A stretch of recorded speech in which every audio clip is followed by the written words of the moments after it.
and this is episode 31 of the Lifestyle Entrepreneur Podcast. And my guest today is Kris Poirier, who's going to talk about the top 3 mindset beliefs of the high achievers and also the secrets to gaining top interview guests for your podcast or web-based shows.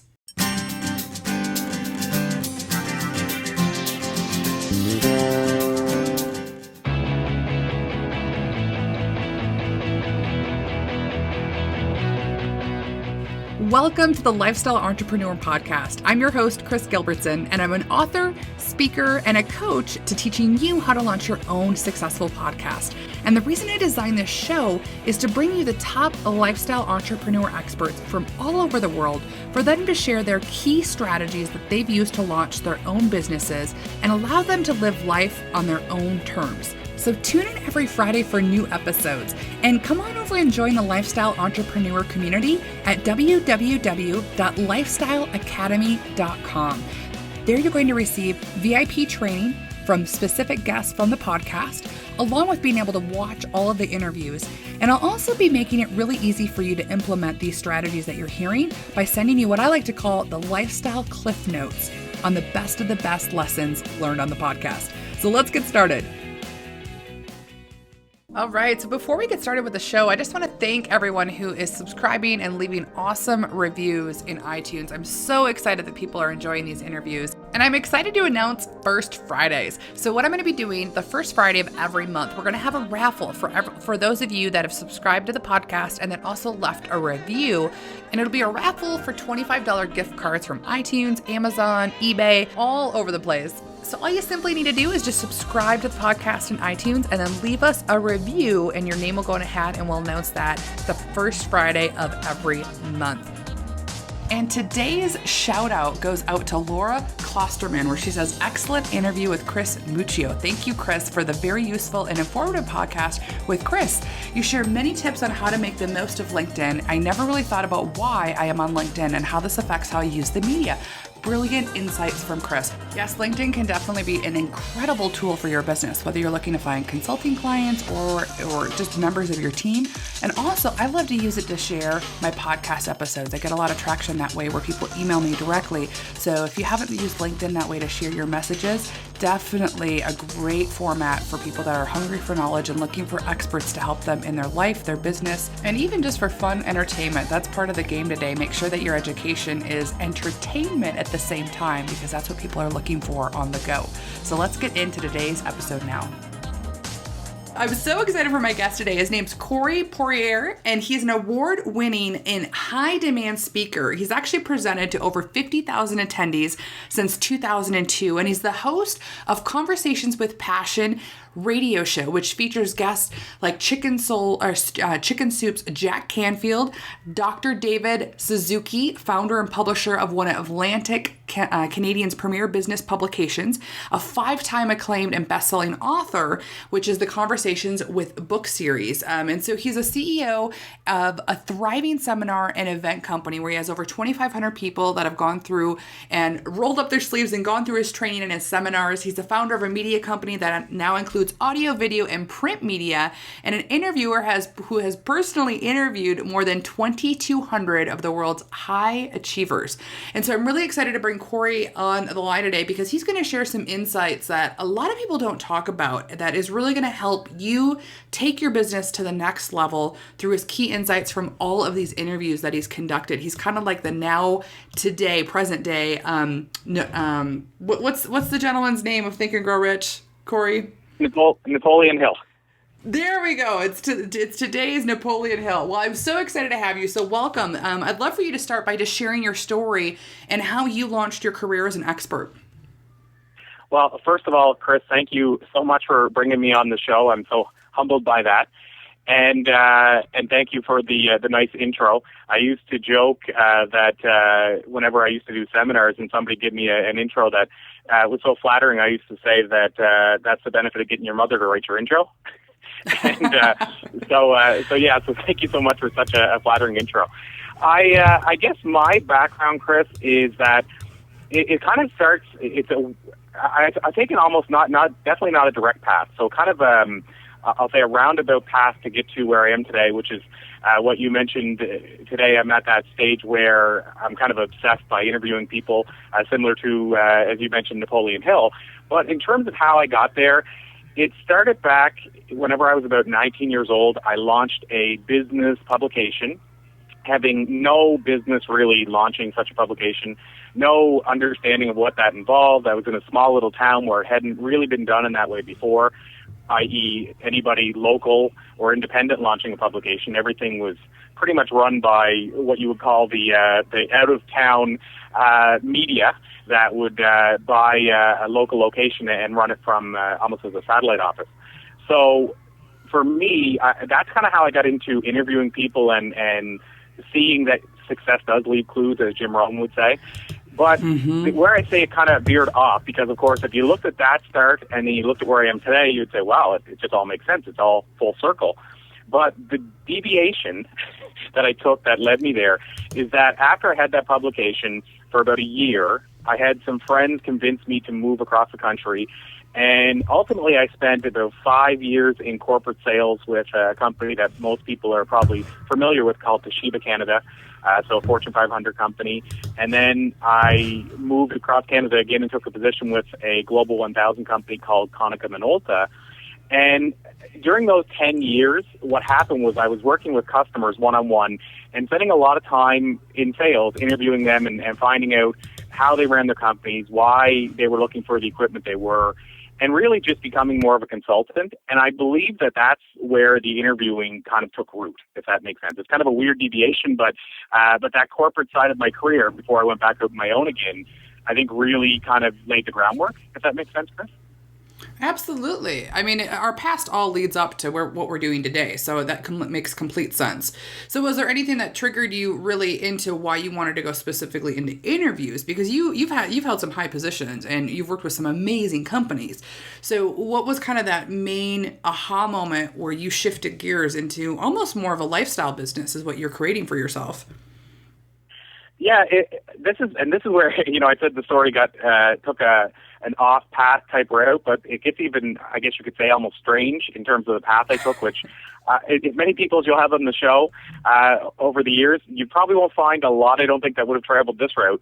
But the short version is that while I was still working for Konica Minolta, I decided to put a play in a fringe festival.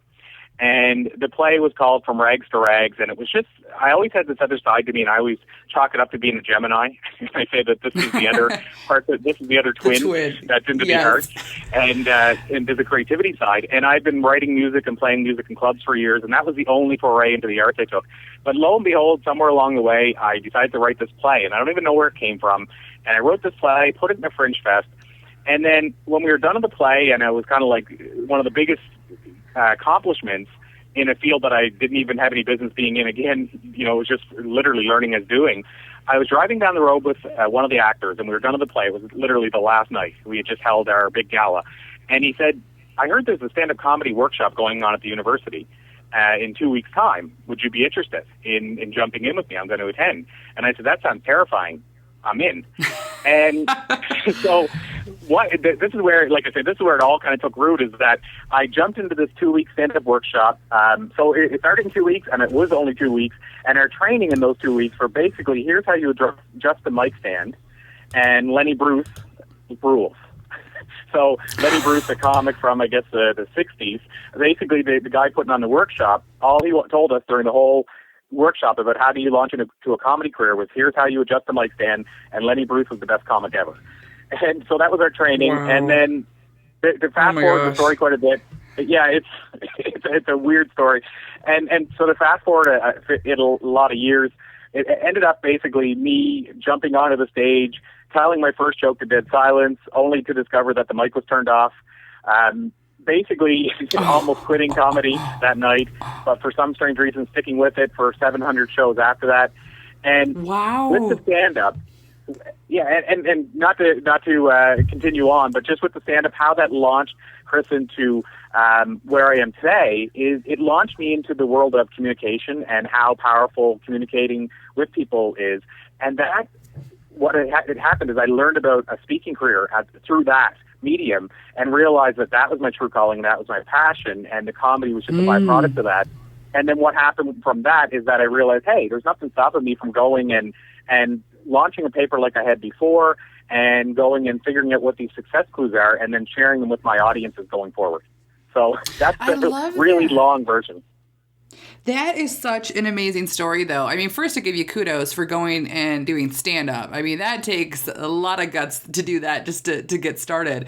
So amazing. And then, shifting gears and seeing how you can give back and help. So do you still do any comedy?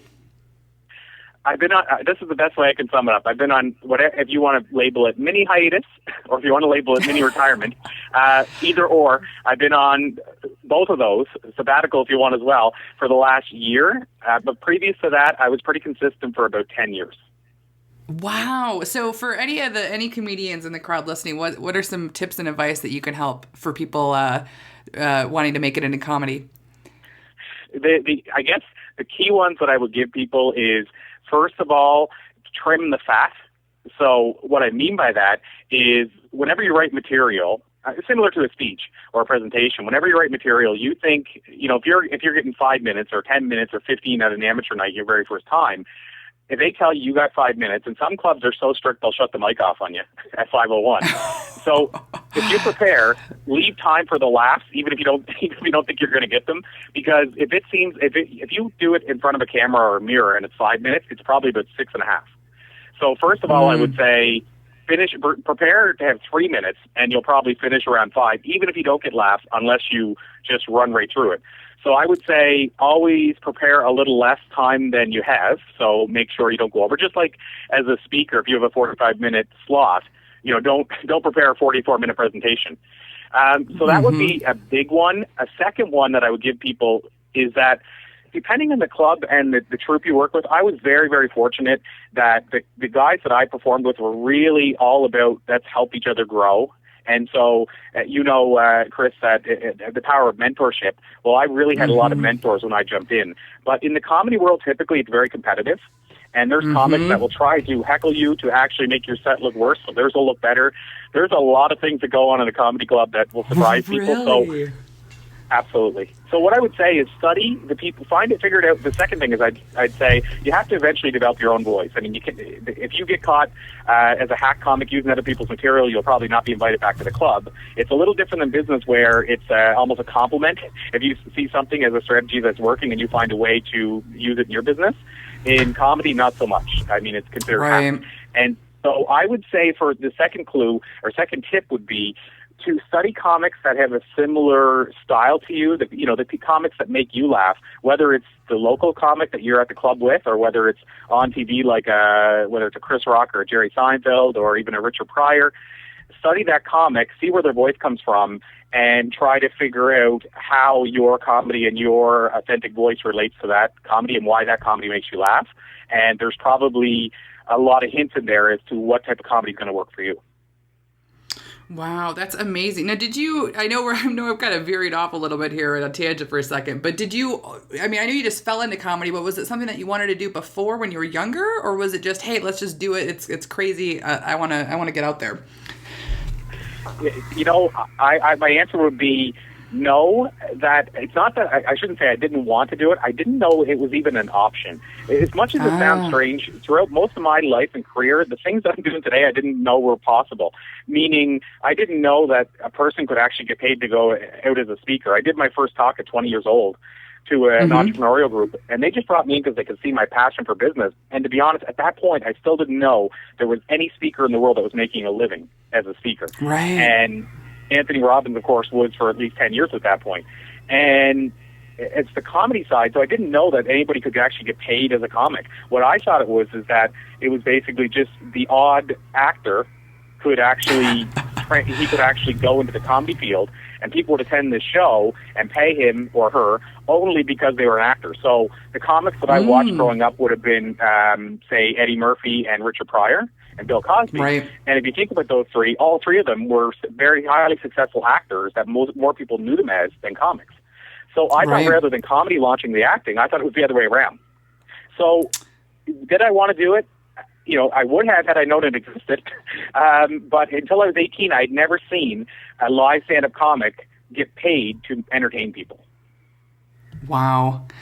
That's so intriguing. It really is how life spins things around, and then what we end up doing that we didn't even think was possible before. So I think that's so incredible, and thank you for sharing that, because I know there's a lot of, in the iTunes marketplace, I know there's a lot of comedians that are wanting to make it big. So that's some great tips and some insights. So what I'd love to do now is just shift gears and really talk about your expertise in the interview space, because truly the people that you've been able to interview and some of our conversations we had before of the information that you've gained is just so insightful. And, like people talk about, like, we mentioned with Napoleon Hill, you're the present day Napoleon Hill. A lot of things were left out of Think and Grow Rich that people don't know about.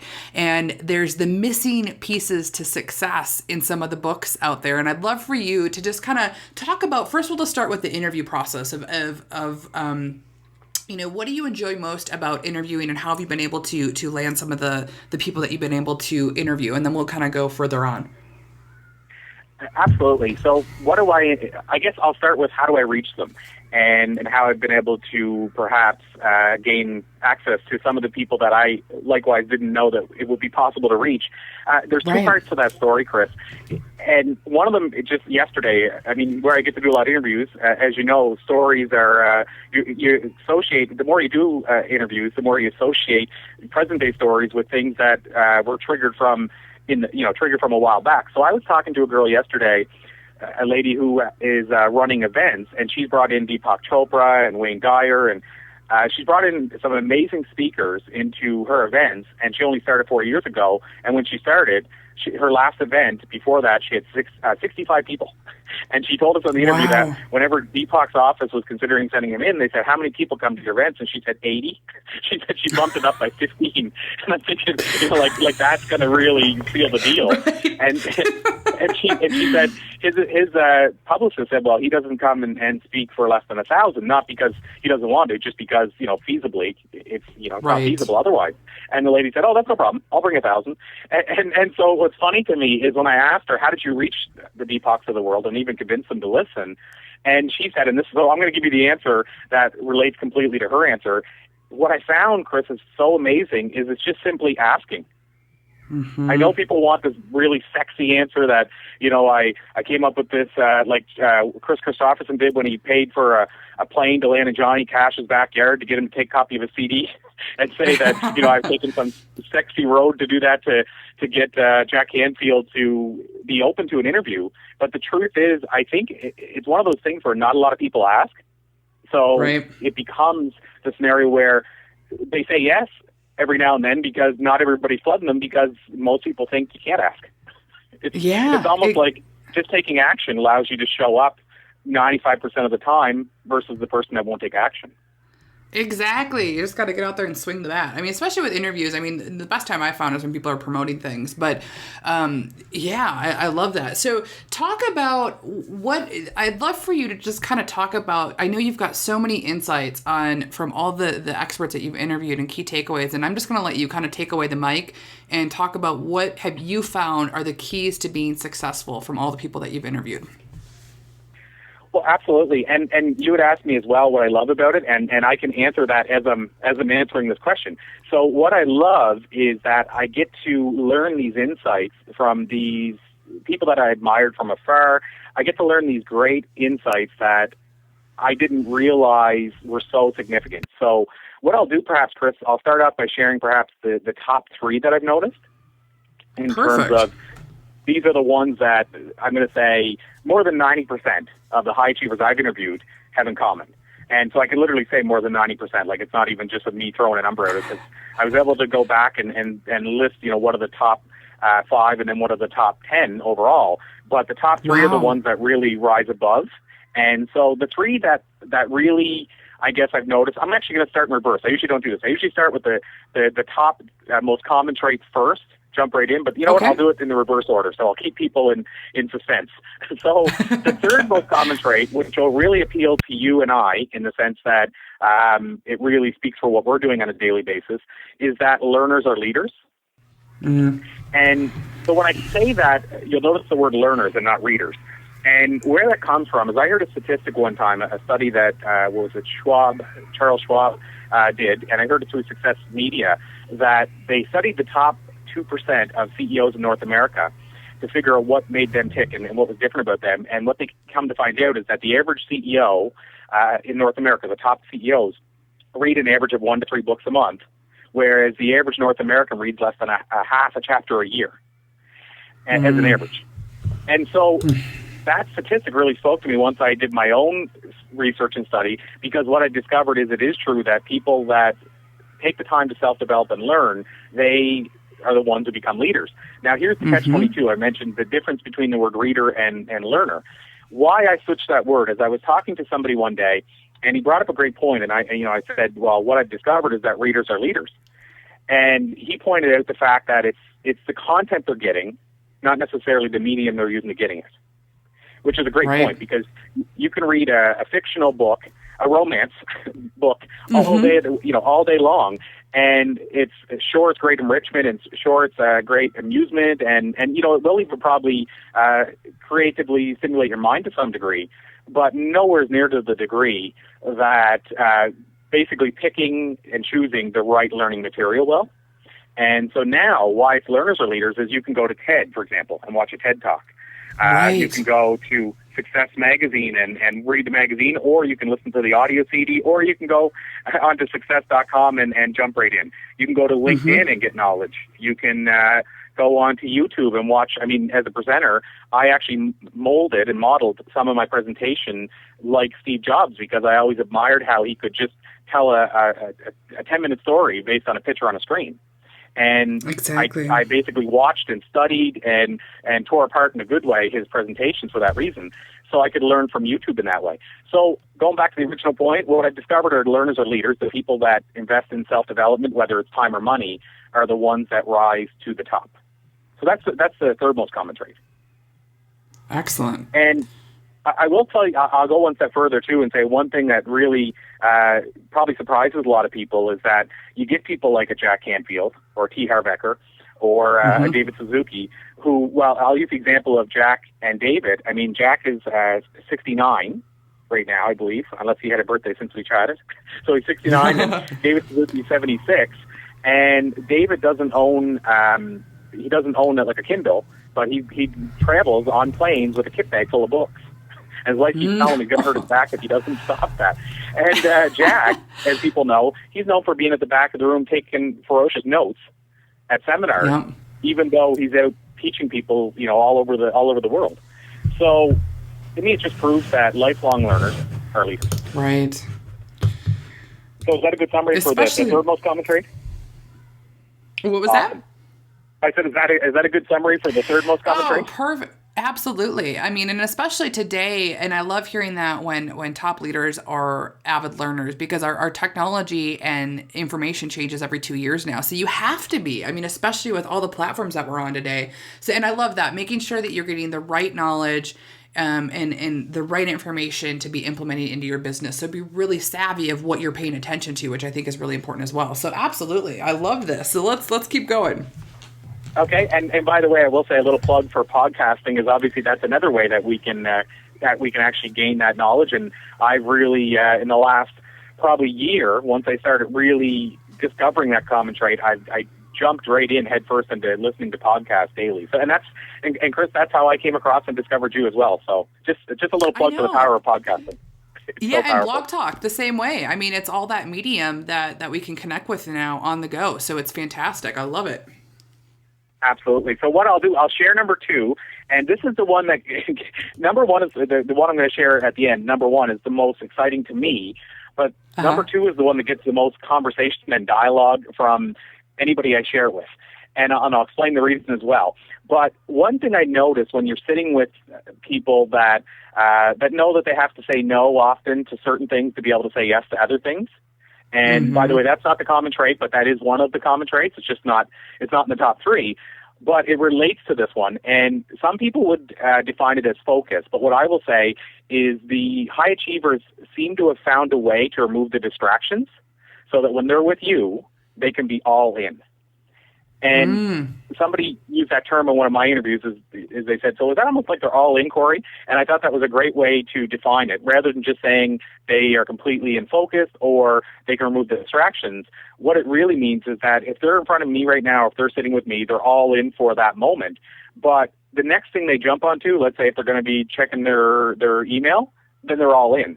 So it's not that they're focused completely on me, and it's not that they've removed the distractions of technology all day, every day. It's that they realize that when they're in front of the technology, that's what they're going to focus on and be all in for. But when they're in front of me, that's what they're going to be all in for. Why Presence. That's such a controversial statement to make, in not controversial in the sense of, put me on CNN tonight, but controversial in the sense that people don't want to hear it, is it because it means giving up some of our identity during the day.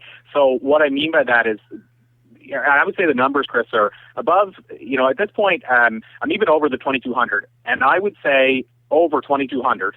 So almost every interview we've done with high achievers, they've never once said, I got to leave my phone on in case an important call comes in. They never said, I got to send a text right now. I got to send an email.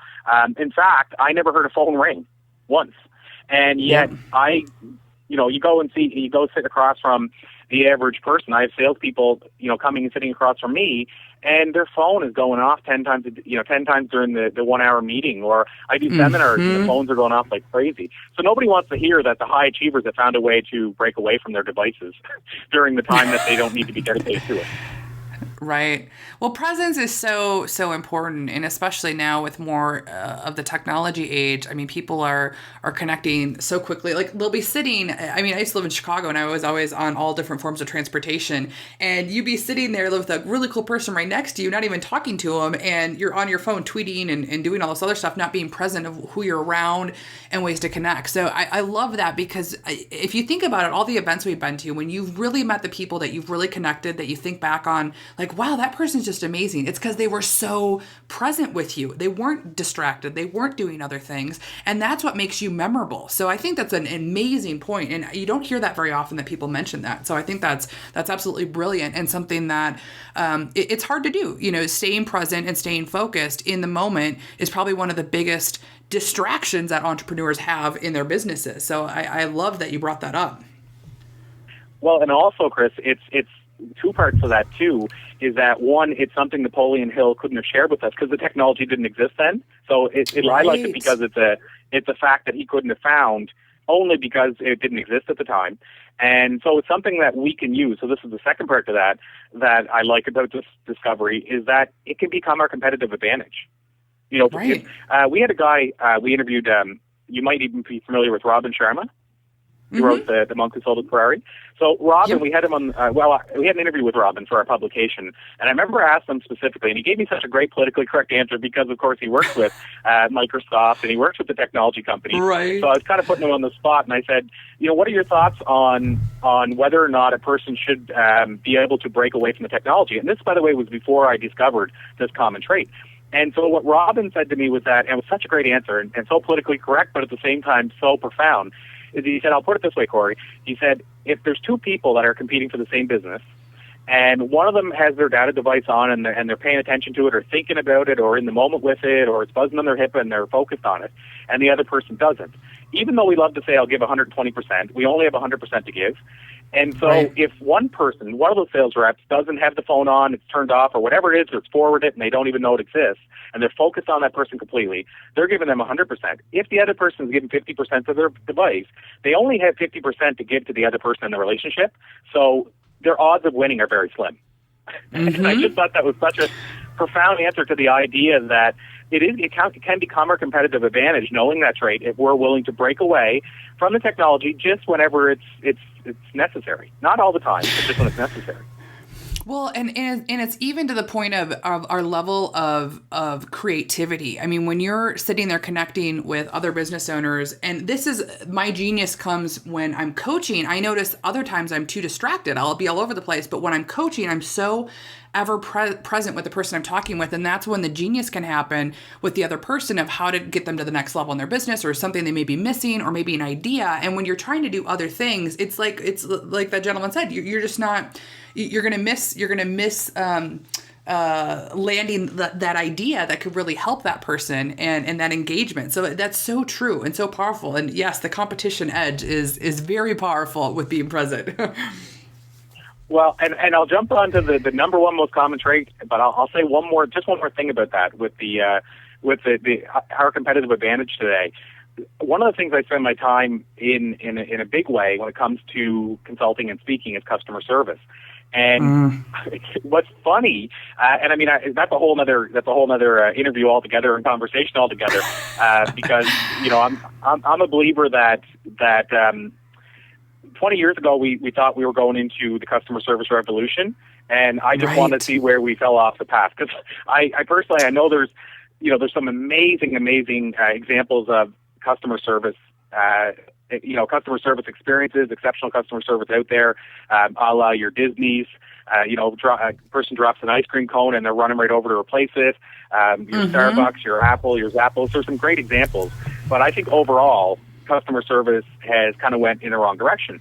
And so what that means and how it relates to what I was just talking about in terms of the technology is it's become to the point that in some cases your competitive advantage can simply be returning the phone call when nobody else will. Right. And that's kind of sad, but at the same time, it's the reality too. There's some, I as the customer trying to buy something, and this is, to me, I notice these things and go, wow, really? I actually remember calling this company. I was looking to book a banquet hall, and they never called me back. And I called 4 places, two called me back. And one of them, the needs that I had, they couldn't accommodate. So it ended up being basically, by the 2 that called me back, they had a 50% chance of winning just by showing up. And then because one couldn't accommodate, the other one won automatically. But the irony is that the other 2 didn't call me back. I think both would have been great fits.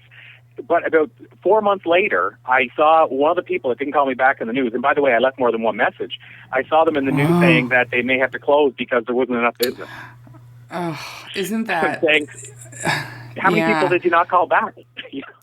So now, just by being... Oh, sorry, go ahead, Chris. No, keep going. Mm-hmm. I was just going to say now, just by doing what we know is right, in some cases can be a competitive advantage. So you can look at it as a negative, but I look at it as a positive. As long as I'm doing the right things, I'm going to be ahead of the people that aren't willing to do the small things. Oh, absolutely. And I love, I'm a big follower of Keith Cunningham, who is, really the original Rich Dad.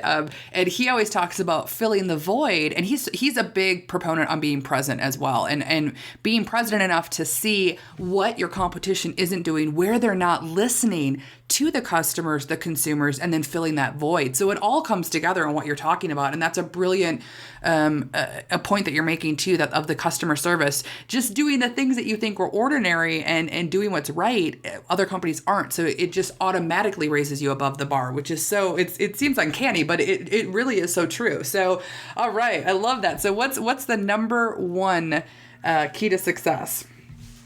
I knew you wanted to go there. You're probably thinking stalling. He's trying to build up the interest. So I'll jump right into it. Number one, and by the way, it's the one that fuels every aspect of my life, and I'll even give you a hint as I'm about to reveal it, is that it relates wholeheartedly to our radio show. So the number one most common trait that I've discovered is these high achievers. And when I say high achievers, one of the things I should have prefaced is that it doesn't, as you know, it doesn't necessarily mean money, material, wealth, any of that stuff. A high achiever to me can be somebody who's moving the needle forward, who's helping a lot of other people in a positive way, who's spreading a message that's making a positive impact in the world. So to me, a high achiever doesn't even have to have anything to do with wealth. So going to what I've discovered of these quote-unquote high achievers who have contentment in their life, the most common trait is that they have a passion for what they're doing, they're living with purpose, and they can't wait to get up the next day and do it all over again. Right. So they love what they do. And as you know, because I just from everything we've talked about, Chris, I'm pretty sure you're passionate about what you do and you found your passion, and I have found mine. But I also remember a day when I didn't have mine. And so for somebody who either was born with their passion or who doesn't have it now, what I'm talking about here might sound like, is that really that big a deal? But until if you were a person like me who found it and saw the switch and the transformation, then you realize how big of a deal it is.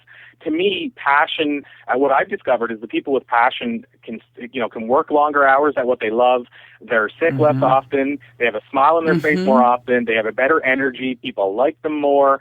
They accomplish more. They're willing to stay the course longer when they're doing stuff. Competitiveness doesn't scare them as much. They are willing to step outside their comfort zone. And as they'd say in Seinfeld, yada, yada, yada. It goes on and on and on. So Right. passion is massive, and it was not only that I feel it was massive, but why I say it's the most common trait is because every single one of the people I would call a high achiever that I interviewed, they found it.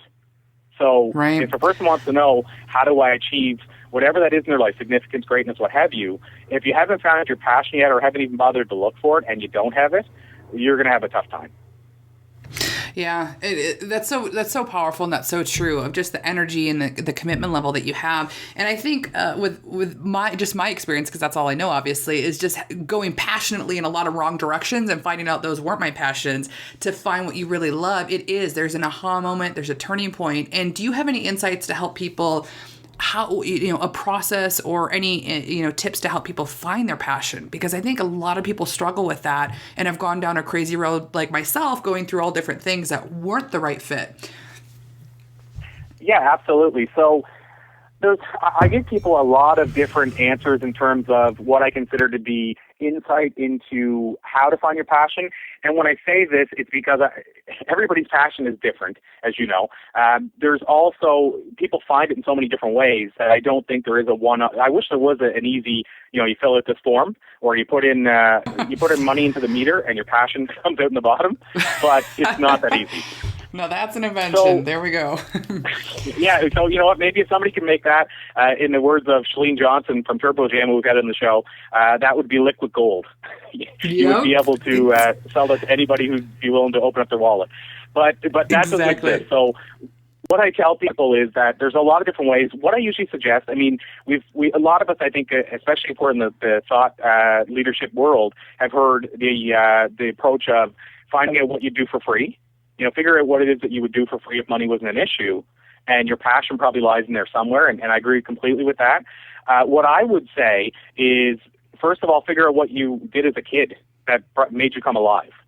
Because usually as a kid we don't have all these fears and self doubt issues and we don't have all these priorities to worry about. So it's almost a mix of two, because first of all the money isn't usually an issue as a kid because we're not spending our own, and secondly we're running around doing the things we love. So for me, for instance, I mentioned that it started when I came across stand-up comedy, and up until that point I liked my career okay, but I wasn't passionate. And what's interesting is, as the kid, I was the guy that was out and playing frozen tag, who used to, basically would be wanting to make the rules and wanting to draw the attention to me. And I often think about myself back then as Bart Simpson. I saw in an episode of The Simpsons one time where he wasn't getting attention, so he started doing cartwheels behind him and say, "Hey, look at Bart, he's doing stuff." And so I was that guy. And so, maybe there's a sign of, if I want to be that communicator at 7 years old and 8 years old, and I was so social, and now my career as a speaker, maybe there was some kind of hint in there I didn't notice. So why not go back and look and see what was it that made me come alive back then? But then I'd also go and add one more element, is that this might be an add-on to that, or it might be a replacement for it. The second part I would say is, look at a time in your life when somebody in your life said, don't do this. So, for example, if you wanted to go to clown college and your parents want you to become a lawyer, and they said, don't go to clown college, chances are, and then you listened and went off track, chances are your passion was probably somewhere in there. It doesn't mean it was clown college, but there was something that drove you to want to go there. Maybe you wanted to be a performer, for instance. And so what I recommend people is figure out where somebody pushed you off your course, the one time you agreed to go off your course, and there's probably a hint for your passion there.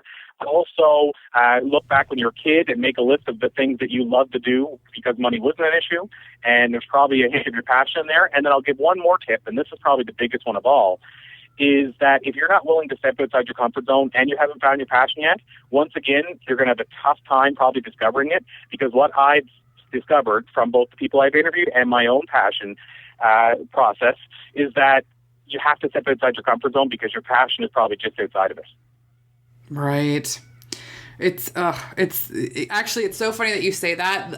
If you're familiar with Danielle Laporte, she sends out her white truth bombs. And yesterday's truth bomb was, it's often best to do the opposite of what your fear is telling you to do. And I think that's a great way to sum that up to help people move forward, because oftentimes we think, that anxiousness of that fear inside of us is, holding us back. And then when you just move forward and you start doing something completely different, doing the opposite of what your mind's telling you need to do, that genius can happen. And, more often than not, you end up enjoying it. I mean, all the things that I've been scared of and I've tackled, I ended up loving it. And some of them have become my biggest passions now in life. So that's some phenomenal advice and tips that you're talking about. So I'd love to talk about, because, you've got the top three. And what's interesting about the top three is that there's nothing to do with money. There's nothing to do with the how. A lot of the excuses that we can have as entrepreneurs to hold us back. So I'd love for you just to share any other insights in the top 10 of things that struck you as something that can also move entrepreneurs forward. Well, absolutely, Kris. But one thing I will say, because I'm so glad you brought that up, because that's one of the things that I, found intriguing at the time. And I just did a talk at an emergent learning conference, and I just shared that. And that's something that I didn't expect either, is the fact that it's not, the cool part about those three is you can start today and achieve those three from anywhere. So what's cool is it doesn't matter your race, where you were born, how much money you had when you started, prestigious family, not prestigious family, none of that stuff matters. Where you went to school, like you said, and you pointed out, you can have those three no matter where you start from. So I agree that. I love that. And it actually probably surprised other people hearing this now as much as it surprised me at the time. So I love that you brought that up. So I agree with that completely. And so to delve a little further into some of the other seven, if you will, one of the big ones that I've noticed is communication. So when I say communication, it's that the people that seem to be able to have more influence in the world are willing to invest more, whether it's time or money, into developing their communication skills. And that's another one where it doesn't matter how much money you started with, where you came from. I think you'll find most of them are that way, which is great. And so it could be as simple as going to Toastmasters, local Toastmasters group, and spending the equivalent of $5 to $10 a month. And I know people that have started that way that were terrified of speaking in public who've become world-class communicators in my eyes. And I've watched their careers and lives transform from that. So another one I've noticed, and I'm a big fan of Dale Carnegie, and that's actually the first book I ever read in my life, was at 27 years of age, How to Win Friends and Influence People by Dale Carnegie. So that was literally 10 years ago. Oh, brilliant book. And Dale Carnegie, that was the whole message of his career, really, is that anybody can learn to become a communicator, an effective communicator. So that's a common trait I've discovered, that these high achievers, they've most of them didn't start that way, but they've become, I'm going to say, good communicators, solid communicators, or they're people that are willing to take a chance on improving the communication at all times. Right. Well, communication, it's the foundation. And that's something I'm always trying to work on, because it truly is. It's how you communicate your message, your marketing messages. That's all how it's received. And I truly think the most important place to start. So I love that you mentioned Toastmasters, or any way to get out there and start speaking. And Lisa Sasevich always talks about how when you get out and start speaking, your even just your creativity expands and your ideas for your business. It's amazing what happens with the power of speech. So I think that's a brilliant point with communication, which is so valid today going forward. Because especially with all the mediums that we're in now too, you have to be able to be concise with your messages. If you think of Twitter and you think of some of the other, LinkedIn places that we're at, where it's short, people were in a scan economy, so they want short information that speaks right to them. And you have to really hone that in. So that is very powerful. Yeah, and one thing that's kind of cool, and it relates to communication, but it also relates to Twitter and how we're having to be more succinct now, is I had an award-winning comic on our show one time, and of course him and I got talking about stand-up comedy, and this kind of goes back to when you asked me about what are tips I would give people. He talked about why he feels stand-up comics are so good on Twitter, and it's exactly what I was talking about, is that they've learned in the comedy clubs they have to trim the fat and get to their punchline within 60 seconds, or they're going to lose the audience or get kicked off the stage. And so he feels that's why they're so good on Twitter, like i.e. Steve Martin, Ashton Kutcher. Why they're so good on Twitter is because they're used to getting to the punchline quickly. So exactly. So another. Sorry, go ahead, Kris. No, keep going. Well, okay. So I was going to jump into, I guess, another one of the top traits I've noticed is failure. And when I say notice that failure is a top trait, what I mean by that is that the high achievers have failed more times than everybody else and realize that it's part of learning. So they've actually, I said to somebody one time when they used the word learning rather than failure, I said, what a great distinction, because if you encompass it in learning versus failure and success, you realize that to learn, we have to have setbacks. And to learn, we have to grow. And to learn, we have to figure out what the problem is to get to the solution. So what I've discovered is these high achievers have realized the importance of not being scared to fail, because they know that the failures is really necessary to get to the success. And what I've also seen is that I haven't come across any of them that haven't failed.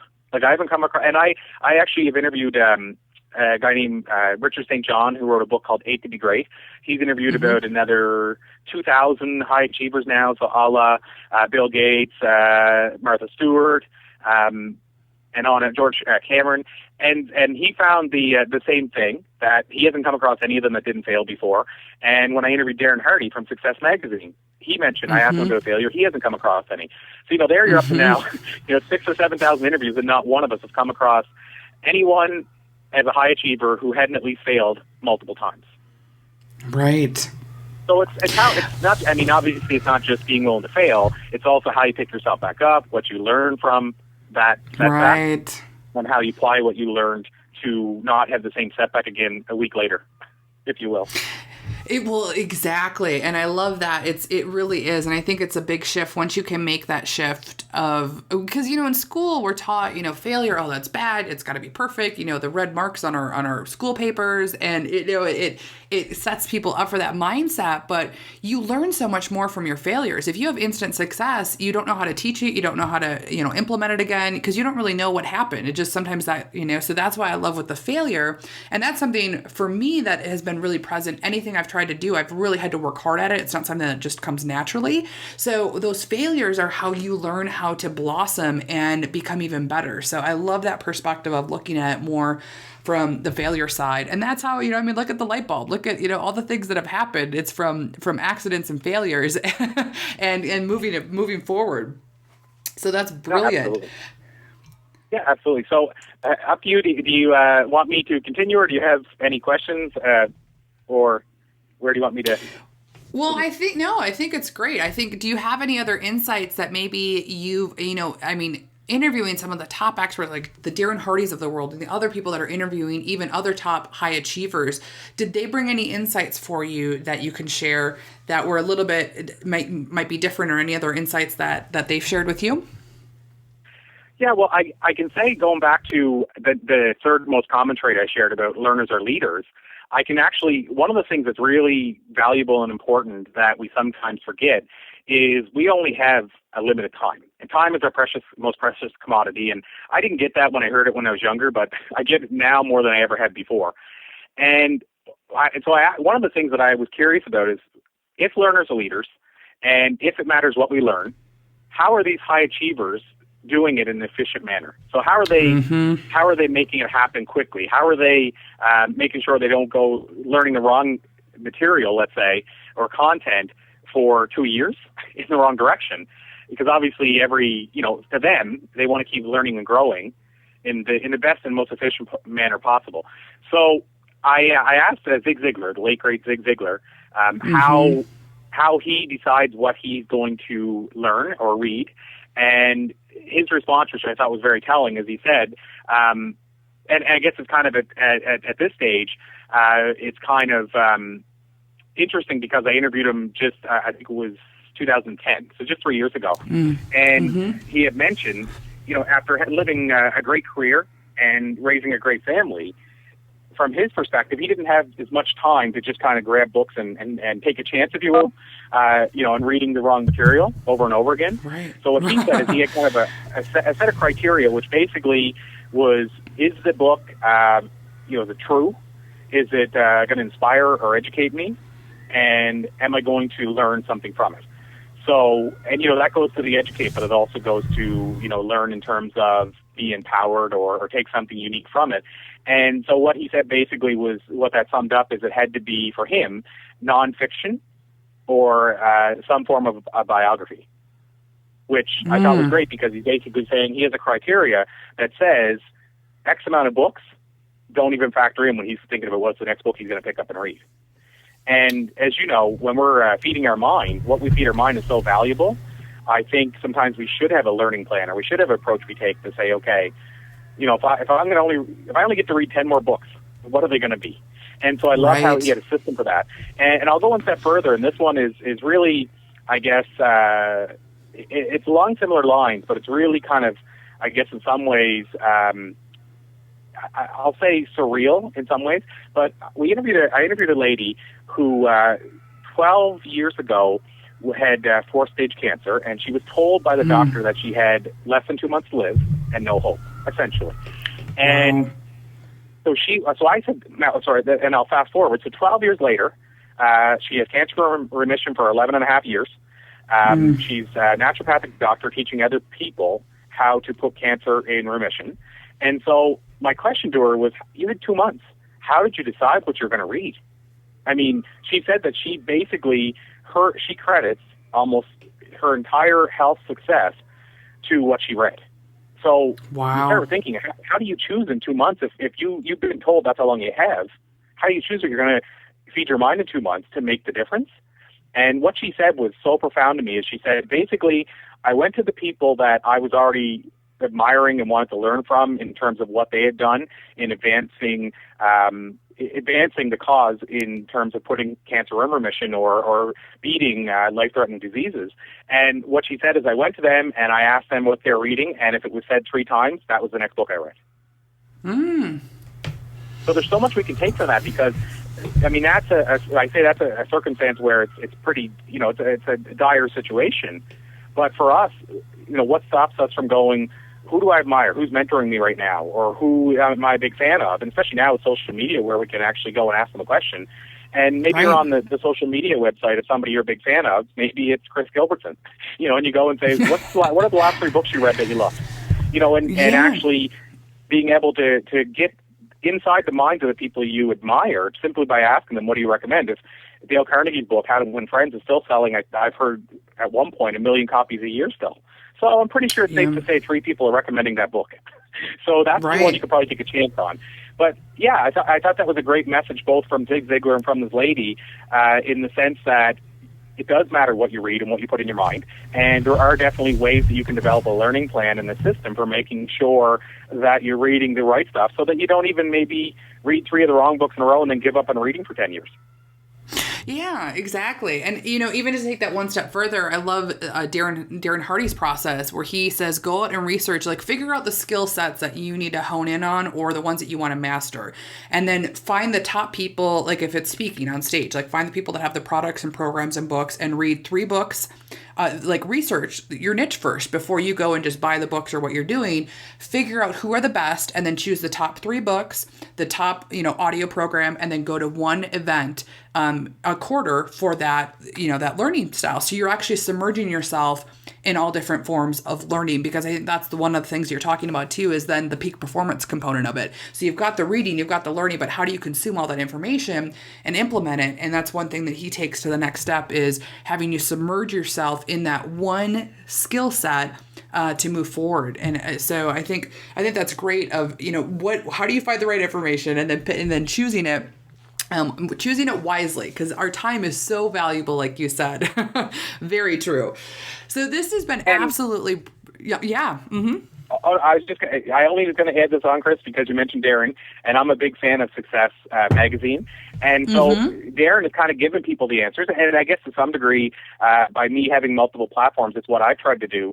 But Darren is giving people the answer in the sense that, really, if you don't have the time and you say, how can I do it efficiently, you can take a cue from Zig Ziglar in the sense of get stuff that's nonfiction, that you're going to be inspired by, that you're going to learn from. You can actually just pick up Success magazine and read it cover to cover and listen to the CD that comes in it. You know, maybe that's your answer to what the person does. So.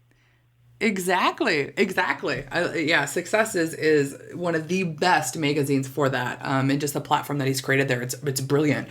So the last question that I want to share, because you've given some phenomenal information, but I want to talk more a little bit on you. So if you had to restart over, it's the $1 million question, I like to call it.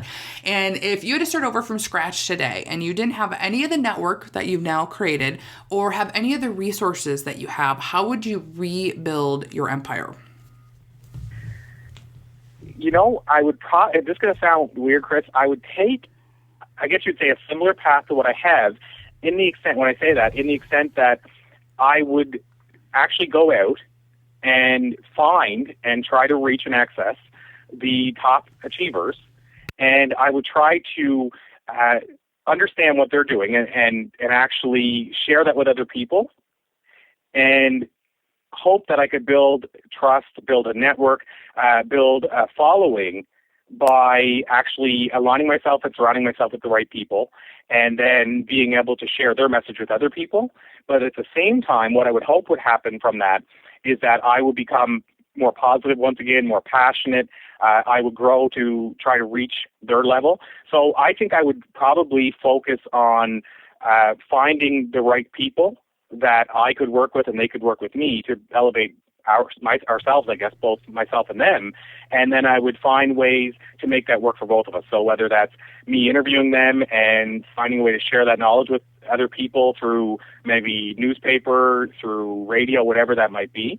So I think I would probably take a similar path to what I've taken. I just wouldn't maybe start with the speaking first. That's the only difference. Mm-hmm. Interesting. I love that. That's brilliant. So this has been an absolute blast, and I'm so grateful that you came on the show here and shared all these incredible insights for all the entrepreneurs and individuals listening in on our show today. And so I'd love for you to just to share where they can go find out about you and all the mediums that you're at for them to connect with you. Well, I would say probably the easiest and kind of first starting point would be either the radio show's website or my speaking-related website. I would say the radio show's website first, though, because as you and I both, Kris, are a fan of people being able to continue the learning process. Our radio show, we're up to now, we're about 6 months in, a show every 2 weeks, so we're probably about 14 hours of audio content that they can consume with some of the greatest thought leaders in the world. So I would say go to the radio show's website, which is conversationswithpassion.com. It's as simple as that. And if they go there, then they can listen to the shows right from that site. There's a place where they can put in their email address, and then we can actually help them continue the learning process, because they'll be on our newsletter, which comes out once a month, and it's, again, chock full of free content, free information based on the interviews that we keep doing every month. And then the secondary place, I would say, if they wanted to check out me on the speaking side and a little bit more about me, would be CoreyPoirier.com, which the spelling is a little bit unique. It's CoreyPoirier.com. And so if they go to either of those two websites, the rest will kind of perhaps work itself out. Excellent. Well, fantastic. And I'm going to have everything in the show notes with all of the training and the techniques. And maybe I can twist Corey's arm to give us the top 10 secrets that he's learned over the past, what is it, 2,200 interviews that you've done now? Or what's the exact number? Well, it was 2,200 the last time we added it up. So my guess, based on what I'm averaging right now, probably be over 2,500 now. Oh my goodness. So yeah, maybe I can twist his arm and we can get the top 10 to help everybody shorten their learning curve on what to do to become successful. So this has been absolutely incredible. So again, thank you so much, Corey, for joining us, and it was a pleasure to have you. Thank you so much, Kris. It has been my honor. And I hope you enjoyed that episode. I'd love to get your feedback here for the Lifestylepreneur podcast right in iTunes. Simply leave us a 5-star and a review letting us know what you like, who you're interested in hearing more from, and what topics you really want help with in your business, that I can bring on those key experts to really fine tune and help you in your business and creating the lifestyle of your dreams. And I'll be giving shout outs, so make sure you put your name and your website address if you want me to share that with the community as well. And again, thanks for listening. I'm so excited that you found the Lifestylepreneur podcast, and I can't wait to connect with you and learn more about your business as we continue to grow this community. So again, have a great day, and I'll talk to you next week. Thank you for tuning in to the Lifestylepreneur Podcast. Again, I'm Kris Gilbertson, and I'm committed to bringing you top training from leading lifestylepreneurs all over the world to help you break through and turn your dreams into your ideal lifestyle. And make sure to join us at www.lifestyleacademy.com to receive VIP training from specific guests I interview on the show so that you can really easily start to implement what you've learned from listening. I know we're all busy and sometimes we don't have time to listen to the entire podcast or take notes because I'm always listening on the go. So I like to call it the Lifestyle Cliff Notes to creating your ideal business and make it really simple for you. So those will be sent via the email list. Plus, I also want to connect with you personally, and being on the Lifestyle Academy mailing list is where all the magic happens. We'll host VIP trainings once a month that we can't always bring out on the podcast with even more detailed information. And I also want to connect with you personally. I want to know what's going on in your business and what you need help with and who I can bring on to aid you in creating your ideal lifestyle. And so I'll be asking questions every once in a while that I want you to reply, and I reply back to you personally. So again, until next time, wishing you on your way to achieving all of your dreams. Talk to you soon.